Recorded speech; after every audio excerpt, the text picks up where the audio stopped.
Hi guys! So today I want to talk to you about a conversation I had a little while ago with a YouTuber called Stormbringero. And it was on my second channel, the poetry readings channel I've talked to you a while about, link downstairs. I made a reading of the Andrew Marvell poem To His Coy Mistress, which is basically about how if people were immortal, then Andrew Marvell would take an eternity to love his mistress. But since people are mortal, they should have sex right now. So I like this poem. It's, it sounds beautiful and highbrow and everything, and yeah, it uses hyperbolic language, but it's just about having sex. It's sort of an interesting conglomeration of, high poetry and base animal instincts. It's stunning. I got a comment from Stormbringero. Boom. So I said, "What's up? You stuck on meaning?" And he said, which is an interesting question. Why do I make videos about poetry? Why do I make poetry readings? So I told him the whole backstory about how I had some exams on and I could learn the poems better if I read them aloud and listened to myself read them back, so I just shoved them up on the internet in case they might prove useful to someone else. And also I've mentioned how I adore poetry and I'm doing English and yada yada yada yada yada. And he said, to which I replied, I don't see how. Anyone can read and love poetry and it addresses universal subjects. I truly believe this.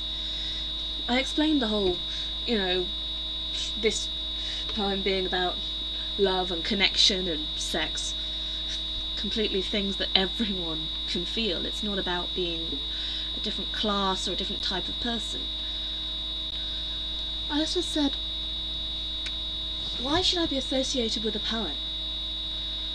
Anyone can love poetry. To which Stormbringero said, another interesting point actually. Does the poetry I like show who I am?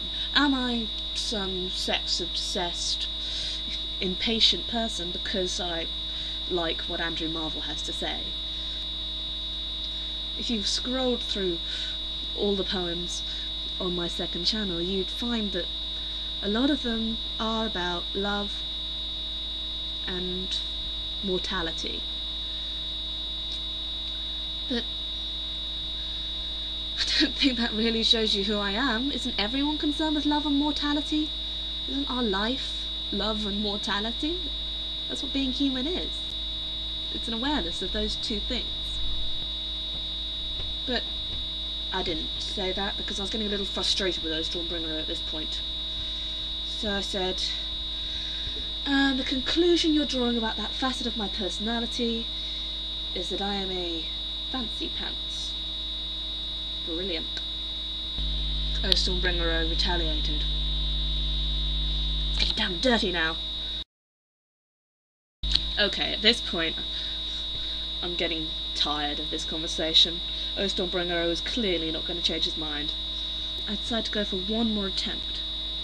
I wondered how such a narrow-minded, judgmental person such as Stormbringero, which is the impression I'm getting of him, perhaps he isn't, but yeah, he is. Why is he searching for poetry videos on YouTube? So I said I'd survive with him calling me artsy-fartsy, and asked if he'd describe himself as the same. Didn't seem too pleased with that.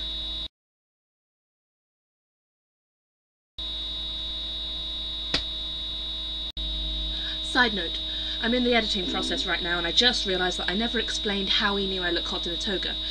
It's for that Odyssey video I did a while ago, you remember? Link downstairs. Now, whilst I was doing that video almost naked, it was to take the piss, but my point still stands, I believe. So now, on with the video. I wonder if that would have got so popular as it is, without all the naked women in it. So, This whole thing was a chat-up attempt. And perhaps it shows that I am too artsy-fartsy and immersed in the poetry of love and mortality to realise when someone's coming on to me.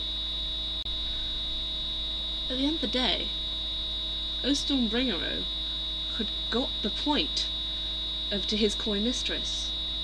We were both getting tired, and I was getting impatient at his attitude, the amount of time it was taking to get him to understand who I was and what I was thinking about.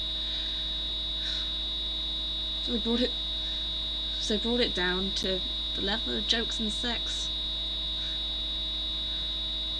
I wonder if, actually, I got my point across. I'll leave you with those Stormbringero's last comment.